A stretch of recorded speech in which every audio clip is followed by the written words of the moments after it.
Punta na, Jem.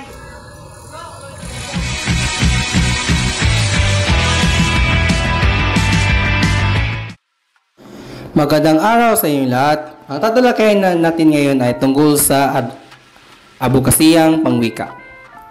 Ano ang adbukasiyang pangwika? Ang adbukasya ay tumutukoy sa pagbibigay ng suporta para sa isang tao upang matiyak na ang kanilang mga opinyon ay pakikinggan. Ang serbisyo ay idinisenyo upang tulungan ang mga individual na maunawaan ang kanilang mga karapatan at ipahayag ang kanilang mga opinyon. Nilalayon ng adbukasya na mapabuti ang mga kalagayan para sa mga individual na nahaharap sa mga katulad na issue.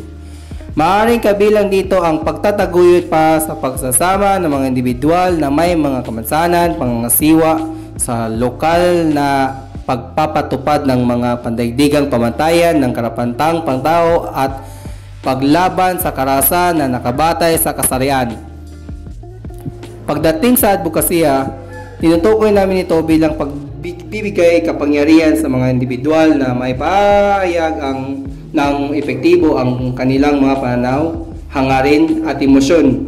At may isa lang, ang adbukasya ay nagbibigay daan sa mga individual na magkaroon ng mas malaking papel sa mahalagang desisyon na nakakaapekto sa kanilang buhay at nagsisilbing mahalagang suporta para sa marami.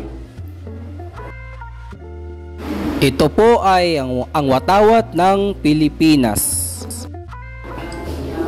Ang adbukasya ng wika ay isang malawakang pagtatangka na kumilos bilang isang kinatawan para sa mga bagay na may kaugnayan sa wika at dagdagan ang kaalaman ng publiko tungkol sa mga pakinabang ng pag-aaral ng mga wika upang maapektuhan ang kasalukuyan at hinaharap na pagkatawan sa mga interes ng Estado sa mga usapin ng wika at pagpapatas ng kaalaman ng publiko tungkol sa mga pakinabang ng pagkuha ng wika upang maapektuhan ang kasalukuyan at hinaharap na mga kasanayang pang-edukasyon.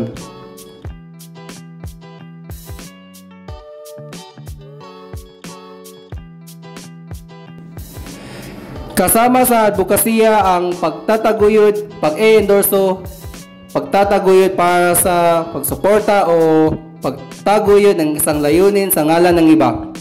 Halimbawa, madalas na sinusuportahan ng mga magulang ang mga pangangailangan ng kanilang anak sa paaralan.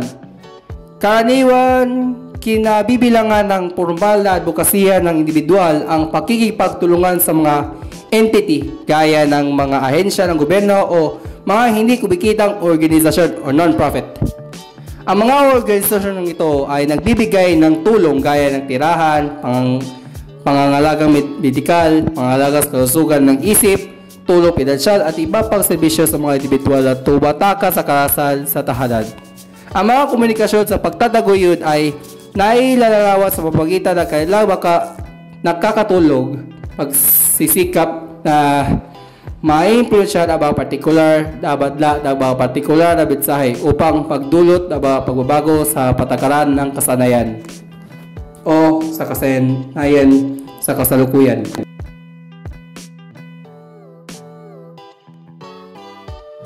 Maraming salamat sa iyong panonood at sana pagpalain kayo ng Diyos.